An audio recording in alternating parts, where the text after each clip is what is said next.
Ya Palangina, Pangana Ian Anderson, Palawa Troana, Plama Marana, Trawalawe, Parabana. Katumana Mine Gumach Tiana. So I just wanted to begin by acknowledging country in Palawakani, which is the language of Mamob, and to thank them for their custodial relationship to country and always for their generosity in bringing us all together here. I'd also like to acknowledge the work of the Indigenous Advisory Council, Andrea, Chris Sara, and Roy R.C., Fraser, Nari Brown and Susan Murphy in providing a lot of the, and Jumboa, and a lot of the intellectual leadership of this piece of work.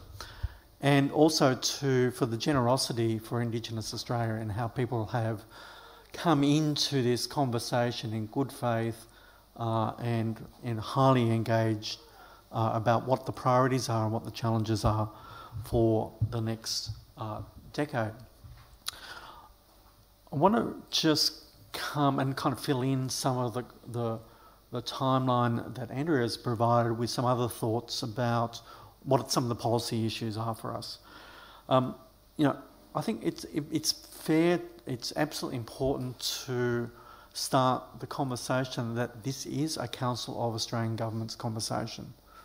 There are Commonwealth Government and every state and territory government in this conversation, and that's vitally important. Whilst the Commonwealth clearly plays a key role in Indigenous affairs, what happens at a jurisdictional level here at the Northern Territory Government, what happens in other jurisdictions is absolutely fundamental, and it's absolutely fundamental that we do this in a joined-up way. Addressing the challenges for Indigenous Australians is the responsibility of all governments in this country, and it's important that the Council of Australian Governments actually owns the development of the priorities for the next decade.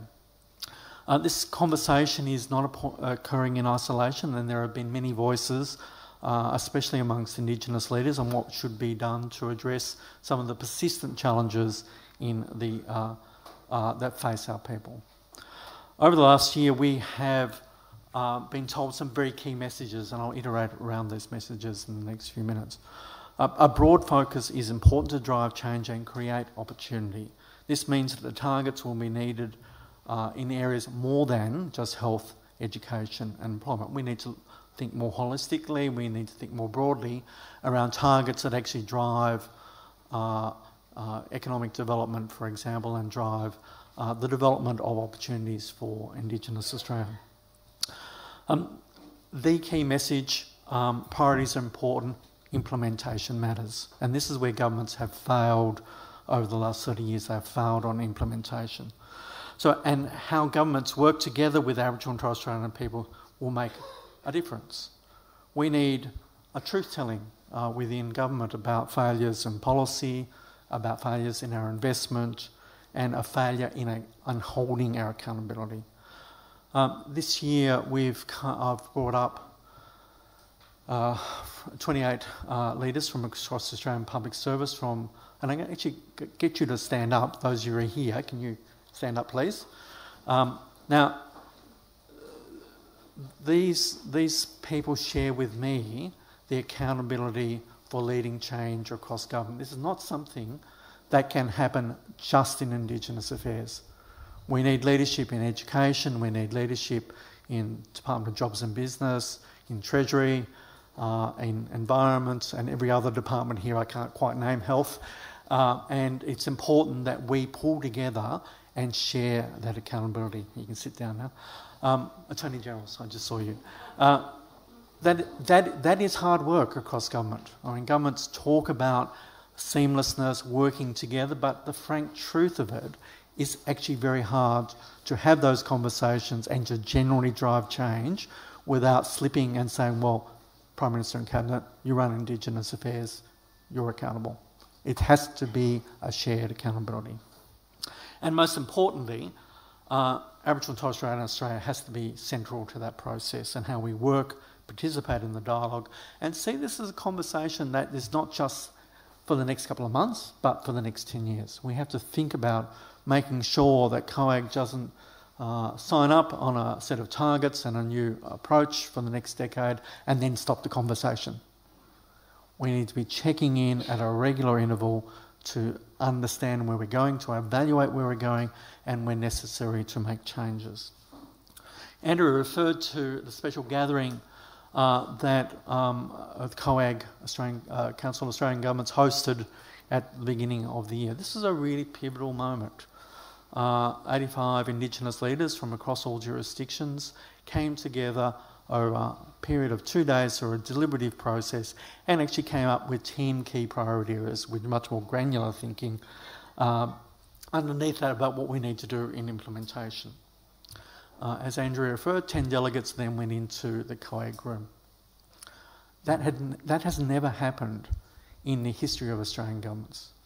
And what that meant is that Indigenous leaders were staring eyeball to the Prime Minister and the Premier of every state and Chief Minister of every territory to talk about what their responsibilities are. I think it was Tom Garma who quipped, next time we hold this, and he was saying next time, I'm pretty sure we'll all be here. I'm pretty sure that some of you won't be. But importantly, that changes governance in this country. It changes governance when Indigenous leaders are central to the conversation, central to the dialogue, and central to the honesty of saying this is hard. We know that these things are important. We're not entirely sure what we need to do next, but Premiers, Prime Minister, we're holding you to account. And the leaders at that time came up with 10 priority areas. These were high level: families, children and youth, housing, justice, including youth justice, health, economic development, culture and language, education, healing, and eliminating racism and systemic discrimination. They're probably not surprising. And most of the dialogue through the regional 18 regional national roundtables that Prime Minister and Cabinet has hosted, through many of the processes that our colleagues in state governments and territory governments host, has reinforced that set of priorities. There's been some elaborations and some other issues such as disability that have also come into the conversation, but that's generally fairly consistent, and again fairly consistent in the submissions that have come into the process. Andrea also then referred to the technical workshop which took those foundational priorities and actually started to say, actually, what do they look like as targets? What are the connections between all the targets? So none of these targets stand in isolation. You can't progress education without progressing health, without progressing on justice issues. So they're all interconnected, and again, reinforcing why it's important that my colleagues from across all Australian government also understand the nature of that interconnection, understand how we need to work together in a more clever way in progressing change. What we have learnt over the last decade, and Andrew is right to refer to the significant disappointment of the last 10 years, is that closing the gap has brought a new focus on Indigenous issues. It's brought it centrally into the national policy debate. But we've also learnt that we need to do things better.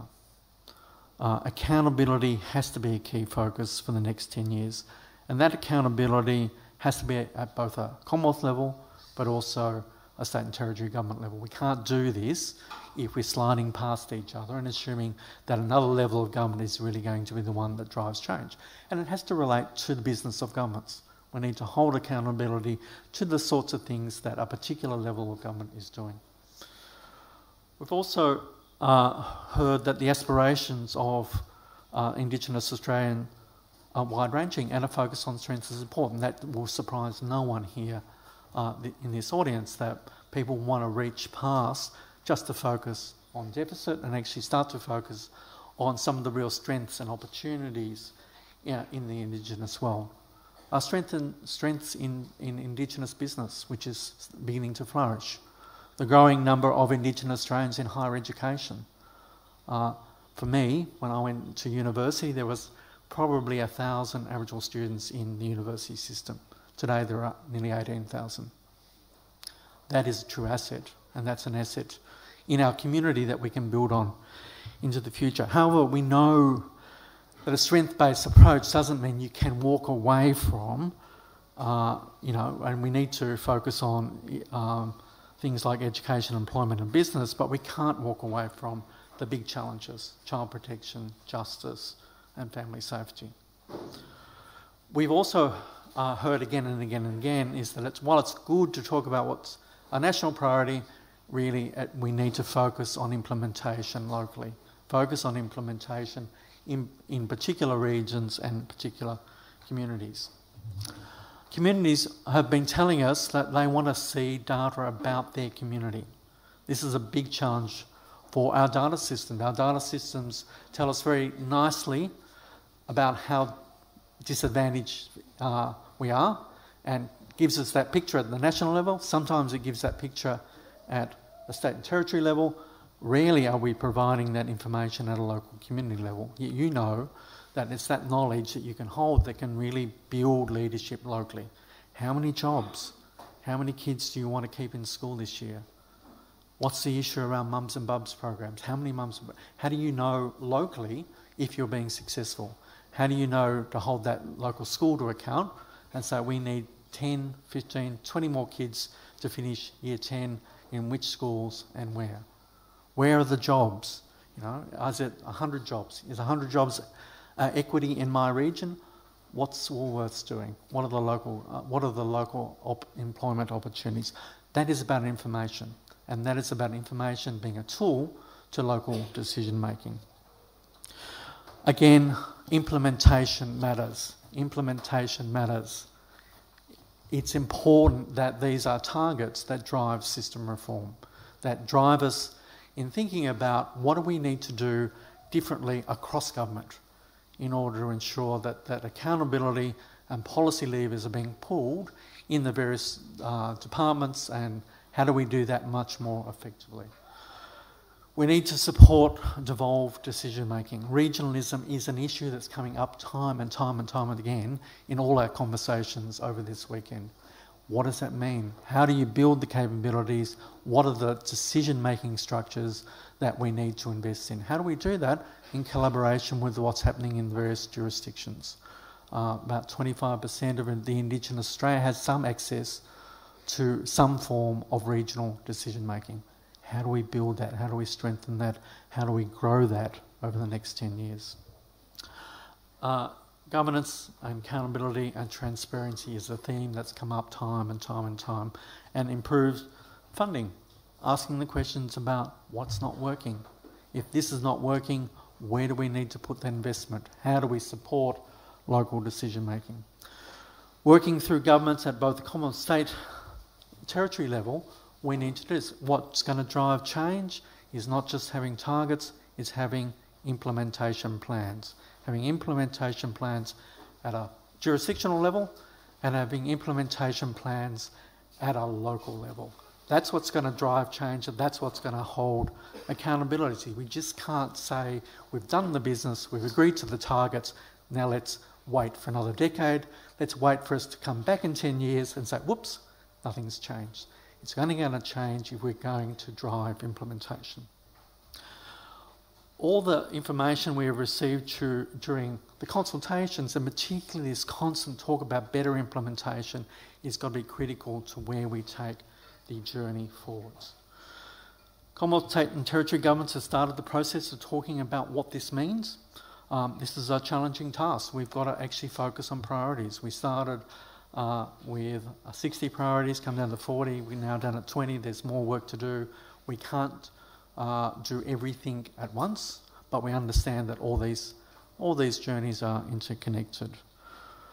Targets actually need to make a difference. They're not there as window dressing for governments. They need to make a difference in people's lives. So for this reason, there must be a focus on early childhood, schooling and health.